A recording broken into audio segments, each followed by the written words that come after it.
오늘은 성인과 악마, 성인과 악마라는 제목으로 말씀드리겠습니다.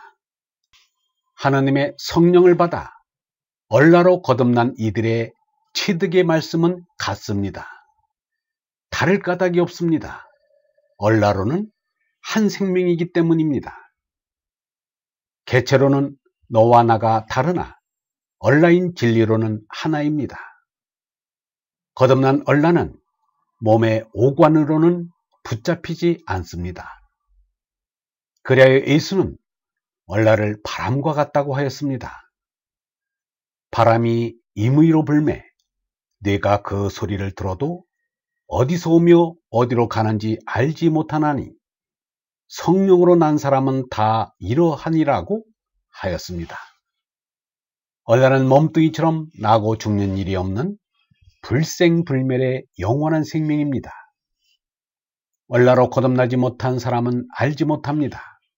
다만 얼라로 거듭난 사람은 하느님의 말씀을 하는 것으로 알 수 있습니다. 그러나 하느님의 말씀을 들을 귀가 없으면 말을 듣고도 성령으로 거듭난 사람임을 알지 못합니다. 이처럼 예수, 석가, 공자, 노자가 성령으로 거듭나는 이치는 일치합니다. 말을 달리 나타냈을 뿐입니다.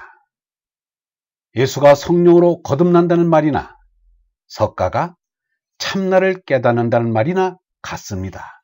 전혀 다르지 않습니다.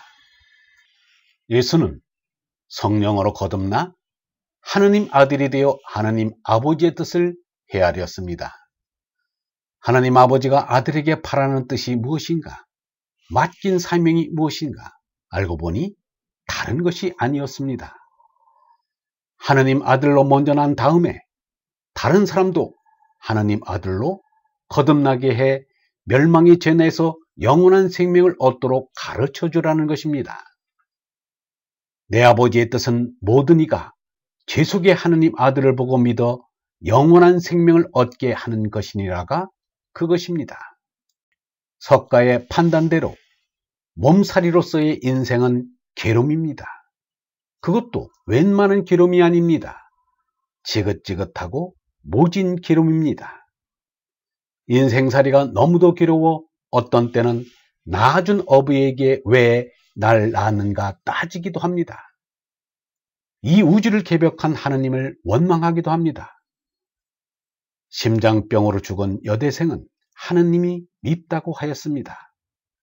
아들을 잃은 소설가는 하느님을 죽이고 싶다고 하였습니다. 그것은 하느님의 깊은 사랑을 몰라서 하는 소리입니다. 하느님은 거짓 생명인 몸에 지나치게 붙잡힐까봐 괴롭도록 하였을 뿐입니다. 몸나가 거짓인 줄 알게 힌트를 준 것입니다.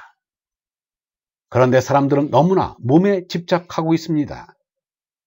멸망할 몸내에 빠져서 영생의 얼레에 관심도 없는 사람이 너무나 많습니다. 거의 모든 사람이 몸나가 거짓 생명인 것을 모르고 있습니다.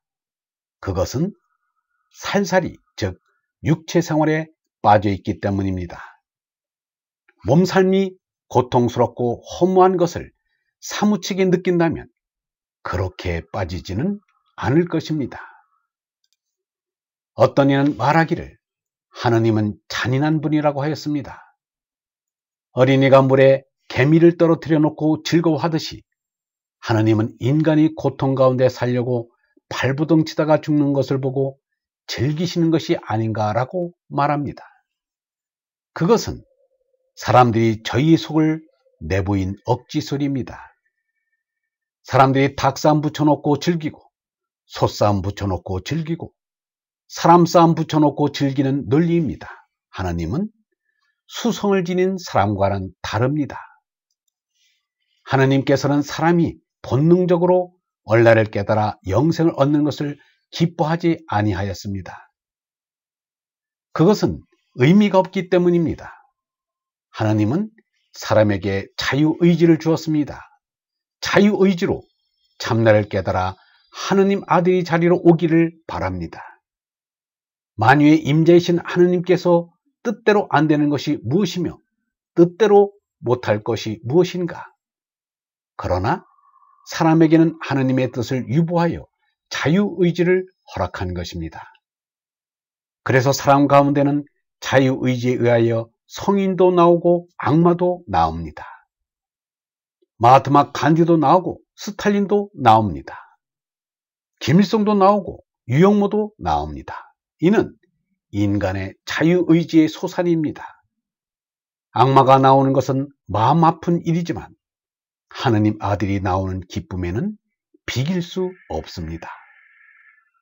자유의지로 죄나를 ço곡하여 얼라를 깨달아 하나님 아버지께로 가자는 것입니다.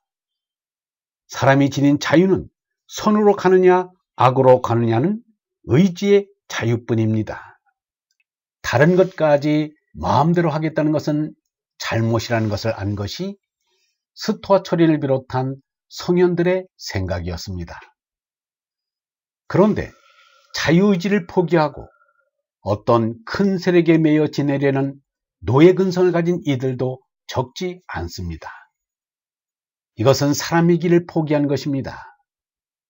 하느님조차 메어놓지 않으려고 자유의지를 주었는데 하느님이 사람 노릇하라고 준 자유의지를 팽개치고 노예가 되겠다니 알 수 없는 일입니다. 그런데 하느님은 자유의지조차 포기할 자유도 주어야 진정한 자유의지이기에 그냥 내버려 둡니다. 김일성의 노예가 된 북한 동포들이 1994년 7월 8일 김일성이 죽었다고 울부짖는 모습을 보니 마음에 노여움이 일도록 가여웠습니다. 저 사람들이 언제 제정신 차려 자유의지로 선과 악을 골라서 살아갈 수 있게 될 것인가 하는 생각이 들었습니다. 예수 석가에게도 정신적으로 매이면 안 됩니다. 오늘날 불교, 기독교 가릴 것 없이 많은 신도들이 예수 석가에게 정신적으로 매이려고 합니다. 이것은 잘못된 신앙입니다. 우리가 매일 곳은 하느님 한 분입니다. 하느님께 매이는 것은 자유함입니다. 하느님께서는 자유의지로 찾아오는 온라인 하느님 아들을 기뻐하십니다. 유영무는 말하였습니다. 스토아 정신을 가져야 한다. 예물 불가필 내 자유다. 자유가 있어야 한다. 자유가 없으면 살 수가 없다는 것이 스토아 정신이다. 자유는 우리의 의지에 달려있다. 내 뜻은 못 뺏는다 하여 죽음을 무서워하지 않는 지경에 가야 한다. 성경 불경은 죽음의 종이 되지 말자는 것이다. 죽음을 무서워 않는 것이 성경 불경의 뜻이지 다를 게 없다. 영성신학원 다속아카데미의 하늘소리였습니다.